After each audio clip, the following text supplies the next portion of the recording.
NATO ઈ ઉપર તમારા પર કેસ પણ થઈ હતો, તો એમના બારામાં તમે શું કહેવા માંગશો? એ તારો મારો મેળ પડી ગયો, આગો મના જોતા રહી ગયા. તારો મારો મેળ પડી ગયો, આગો મના જોતા રહી ગયા. दीदी नहीं दीदी वाह दीदी.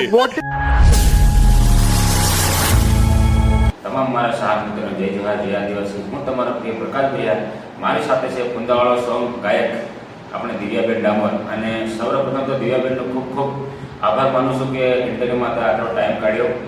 અને આપણે ઘણા દિવસો પછી આ પાસે ઇન્ટરવ્યુ લઈને આવ્યા છે, એટલે તમે વિડીયો લાઈક કરી દેજો અને સબસ્ક્રાઈબ કરી દેજો. અને સૌપ્રથમ તો દિવ્યાબેનથી આપણે એમ જાણવા માંગશું કે દિવ્યાબેન તમે કયા ગામના રહેવાસી અને તમારો તાલુકો કયો લાગે છે? જય જવાહર જય આદિવાસી મિત્રો, હું છું સિંગર દિવ્યા ડામોર અને તાલુકો જાલોદ, જિલ્લો દાહોદ. અને આમ તો મારે સાસરી ગામ ટાઢાવાળા છે, પણ રહેવાનું લીંબડીમાં છે. દિવ્યાબેન આપણા સાથ મિત્રોને એમ જણાવવા માંગશો કે તમે ફર્સ્ટ સોંગ કયું ગાયું હતું અને કયા સ્ટોરી ગાયું હતું? મારું ફર્સ્ટ સોંગ સરપંચની છોરી અને હાલ એને મુંડાવાળા ઘાઘરા તરીકે લોકો જાણે છે, અને એ સોંગ જોહાર સ્ટુડિયો મના ડુંગર ત્યાં કર્યું. દિવ્યાબેન આપણા દર્શક મિત્રોને એવી ઘણી કમેન્ટ હતી કે આપણે સરપંચની છોરીને નાટો ઈ ઉપર તમારા પર કેસ પણ થઈ હતો, તો એમના બારામાં તમે શું કહેવા માંગશો? એમના બારામાં હું એટલું જ કહેવા માંગુ છું કે જે અમે સોંગ કર્યું કે સરપંચની છોરી લઈને નાખો, એમાં ખાલી સરપંચ શબ્દ આવ્યો, એના પરથી અમારા બધા મતલબ દાહોદ જાલોદ જેટલા બી સરપંચો છે એમને ઠેસ પહોંચી, એના કારણે અમારા પર થોડી એક્શન લીધી, એના પર કેસ થયો. પણ એ તો બધું હવે પબ્લિકને તો એ જ લાગે કે અમે જે મતલબ કે સરપંચની છોરી લઈને નાખે તો કાયદેસર લોકોને ખોટું તો લાગવાનું જ હતું, એ તો અમને ખબર જ હતી. એટલે અમે આગળ કશું એક્શન નહીં લીધું. પણ મારું એટલું કહેવું કે બધાને દિલથી માફી માંગુ કે જે શબ્દ અમે ગાયો ને એના પરથી બધાને ઠેસ પહોંચી હોય તો દિલથી સોરી. અને એ શબ્દ અમે કાઢી બી નાખ્યો છે કે અમારી જે મેન ચેનલ છે રાજા રફતા પર, એમાંથી અમે નીકાળી દીધો. એટલે હવે એના પર વધારે તો શું કહું. સાચી વાત છે. આમ તો આપણે બધા સમાજના સોંગ આવે છે, આપણા ખાસ કરીને આપણા આદિવાસી સમાજના વધારે સોંગ આવે છે. આપણે કોઈ કલાકાર કરતા ભૂલ થઈ કરી હોય તો માફી માંગી લઈએ તો મતલબ ઘણી મોટી વાત કહેવાય. દિવ્યાબેન આપણે આ સરપંચની છોરી સોંગનું મતલબ ટાઇટલ રાખવાનું મેઇન કારણ શું હતું? એનું મેઇન કારણ જ એ જ હતું, એમાં એક લાઈન હતી કે સરપંચની છોરી લઈને નાખો, તો અમે વિચાર્યું કે સરપંચની છોરી એ જ ટાઇટલ રાખીએ તો વધારે સારું રહેશે એમ. જી દિવ્યાબેન આપણા સાથ મિત્રોને અમે એમ જણાવજો કે આ સરપંચની છોરી સોંગનું ગીતકાર કોણ હતું? એ સોંગનો ગીતકાર જીગર ડામોર અને વિપુલ ગરેશિયા. અને એમ તો અમારી આખી ટીમ અંદર શબ્દો નાખ્યા છે, એટલે બધાને જ હું તો કહું છું કે અમારા જેટલી બી ટીમ છે બધાએ એમાં અંદર શબ્દ આવ્યા. એટલે એમાં તો ખાસ તો ગીતકારમાં વિપુલભાઈ ગરાસિયા અને જીગરભાઈ ડામોર. દિવ્યાબેન આપણા દર્શક મિત્રોને દિલ ખુશ કરવા માટે જે તમને આપણે સરપંચ સ્ટોરીના સોંગમાં જે તમને લાઈન સારી લાગતી આપણા દર્શક મિત્રોને ગાઈ સંભળાવી દો. હે તારો મારો મેળ પડી ગયો, આગો મના જોતા રહી ગયા. તારો મારો મેળ પડી ગયો, આગો મના જોતા રહી ગયા. દિવ્યાબેન તમારું સોંગમાં પણ બહુ મીઠી અવાજ છે, તમને રિયલ સાંભળી તો પણ બહુ મીઠી લાગી. દિવ્યાબેન એક ખાસ મહત્વપૂર્ણ પ્રશ્ન કે આપણે રાજાભાઈ ભાગવતી યુટ્યુબ ચેનલ પર આ સોંગ વાયરલ થયું છે, તો રાજાભાઈના બારામાં તમે શું કહેવા માંગશો? રાજાભાઈના બારામાં હું એટલું જ કહેવા માંગુ છું કે જે અમારું સોંગ આવ્યું રાજા રફતાર ચેનલ પર, એમને બી અમારી પાછળ બહુ જ કડી મહેનત કરી. મેં કદી સોંગ કર્યું નહોતું, મારું ફર્સ્ટ ટાઇટલ હતું. એમને મારી પાછળ જેટલી મહેનત કરી એટલી કોઈ સ્ટુડિયોમાં મહેનત નહીં કરી શકે.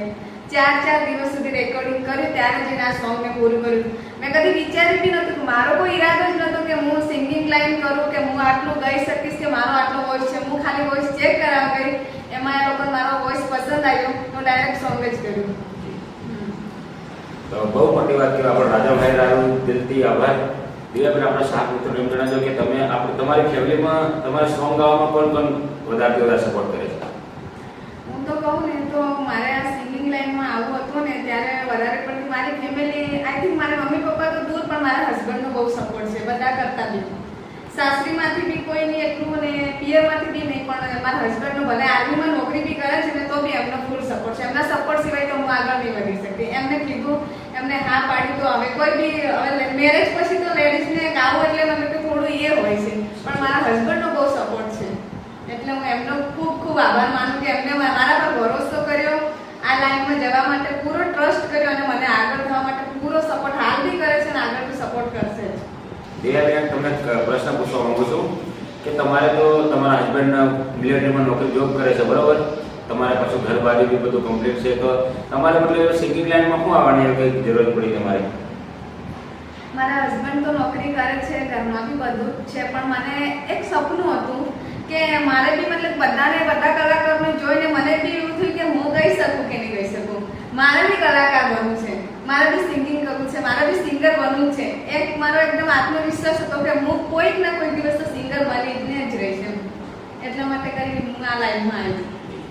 દિવ્યાબેન, એમ મને તો હરેક સિંગર યા કલાકારનો મતલબ કોઈ ને કોઈ ગુરુ હોતો હોય છે, તો તમે તમારો ગુરુ કોને માનો છો? એ વાત તો બરોબર છે. કોઈ ના કોઈ તો ગુરુ હોય જ છે. સ્કૂલમાં જાઉં તો ટીચર ગુરુ હોય, તો હું તો મારા ગુરુ માનું તો રાજા ભાભોરને જ માનું, કેમ કે એમના કહેવાથી જ હું આગળ વધી. બાકી મારાથી કશું જ નહીં થાય. તો આ જે બી ક્રેડિટ જે બી જાય છે ને એ બધું રાજા ભાભોર પર જાય છે. એમ તો સપોર્ટ તો મારી આખી પૂરી જે ટીમ છે, સરપંચની છોરીવાળી ખુંદાવાળો ગાગો, તમે એ પૂરી ટીમ સપોર્ટ કર્યો, પણ રાજા ભાભોર જેટલો સપોર્ટ કોઈ નહીં કર્યો. ફૂલ સપોર્ટ કર્યો. તો મારા ગુરુ રાજા ભાભોર જ છે. દિવ્યાબેન, આપણે દર્શક મિત્રોને કમેન્ટ હતી કે જે તમારે ઇન્સ્ટાગ્રામમાં બહુ ટ્રેન્ડિંગમાં રીલ ચાલી હતી, તો એ આપણા દર્શક મિત્રોને ગાઈ સંભળાવી. એમ તો ઇન્સ્ટાગ્રામમાં અમારે બધા જેટલા બી શબ્દો હતા બધા વાયરલ જ થયેલા છે, બધા ટ્રેન્ડિંગમાં છે. પણ જેટલા મારા ચાહક મિત્રોને પસંદ આવીને વધારેમાં વધારે રીલ બની એ આ સોંગ હતું. હું તારી તું મારો થઈને રે, હું બેડા મળીને દવો આલી રે દે, હું આપી રે દે, હું એ વધારે ચાલુ છે. દિવ્યાબેન, તમે સિંગિંગ લાઈનમાં શું સપનું જોઈ રહ્યા છો કે તમે પૂરું કરવા માંગો છો? આમ તો મારા બધા સપના બધા પૂરા કરી નાખ્યા છે, પણ મારે સિંગિંગ લાઈનમાં આવીને એ જ એક સપનું છે કે હું બહુ મોટી સિંગર બનું, ખૂબ આગળ વધું અને મારું ખુદનું નામ કમાવું. એ સપનું છે. અને હવે વધારે તો હું કશું કહેવા નહીં માંગતી, પણ તો બી રાજા બાબર વિશે બે શબ્દ કહેવા માંગુ છું કે જે ફર્સ્ટ ટાઇટલ કર્યું ને એમાં 2 મંથની અંદર મારું નામ આટલું આગળ આવ્યું તો એમના લીધે જ આવ્યું, જે બી કહે છે. અને એ કંઈ નાની મોટી વાત નહીં કે 2 મહિનાની અંદર કોઈ બી કલાકારનું આટલું નામ બહાર આવી જાય. એટલે હું તો ખુદને લકી નહીં માંગતી, મારી આખી ટીમને મતલબ મારા તરફથી થેન્ક યુ સો મચ કે મને ફૂલ સપોર્ટ કર્યો. અને એવા હું ઈચ્છું છું કે મને સપોર્ટ કરતા રહે અને હું બી એમને ફૂલ સપોર્ટ કરું છું. તો અમારા જોહા સ્ટુડિયોવાળાનો ધન્યવાદ, દિલથી આભાર. દિવ્યાબેન, એમ મને તો આપણા સાત મિત્રો ભગવાનની તરહ ગણાય છે, તો આપણા સાત મિત્રો માટે તમે શું કહેવા માંગશો? હું એટલું જ કહેવા માંગુ છું કે જે અમારું હાલ જે સોંગ ટ્રેન્ડિંગમાં ચાલે છે એ બધા અમારા ચાહક મિત્રોના લીધે ચાલે છે. જેવી રીતે આ સોંગમાં અમને સપોર્ટ કર્યો એવી રીતે આગળ બી કોઈ બી સોંગ આવે એમાં મતલબ એવી રીતે જ અમને સપોર્ટ કરજો. દિલથી તમારો ખૂબ ખૂબ આભાર માનું છું. અને બીજી બી એક વાત કહેવા માંગુ છું કે બરજર ગામથી એવા પ્રકાશભાઈ બોલ્યા ત્યાંથી છે કે મારું ઇન્ટરવ્યૂ લેવા લીમડી આવ્યા છે, તો તમે એમની ચેનલને લાઈક કરજો, સબસ્ક્રાઈબ કરજો અને અમારું ઇન્ટરવ્યૂ સારું લાગ્યું હોય તો સારી કમેન્ટ કરજો. અને અમારું ઇન્ટરવ્યૂ અહીંયા જ પૂરું થાય છે. અને ઇન્ટરવ્યૂમાં કાંઈ બી ભૂલચૂક થઈ હોય તો માફ કરજો. જય જોહાર, જય આદિવાસી. અને હા એક મિત્રો, આજે મતલબ આપણે વિપુલભાઈ સાથમાં છે, પણ વિપુલભાઈનો અલગથી પાછો ઇન્ટરવ્યુ લેવાનો છે. એનું કારણ છે કે મતલબ બંને સાથમાં હોય તો આપણે ઇન્ટરવ્યુ લેવા મજા નહીં આવે, એટલે વ્યવસ્થિત આપણે ઇન્ટરવ્યુ એવડે દૂર ત્યાં તો આપણે ઇન્ટરવ્યુ વ્યવસ્થિત લેવાનું છે. અને હા એક મિત્રો, બી તમને એક વાત કહેવા માંગુ છું કે હવે તમને કોનું ઇન્ટરવ્યુ જોઈએ કમેન્ટ કરીને જરૂર બતાવજો.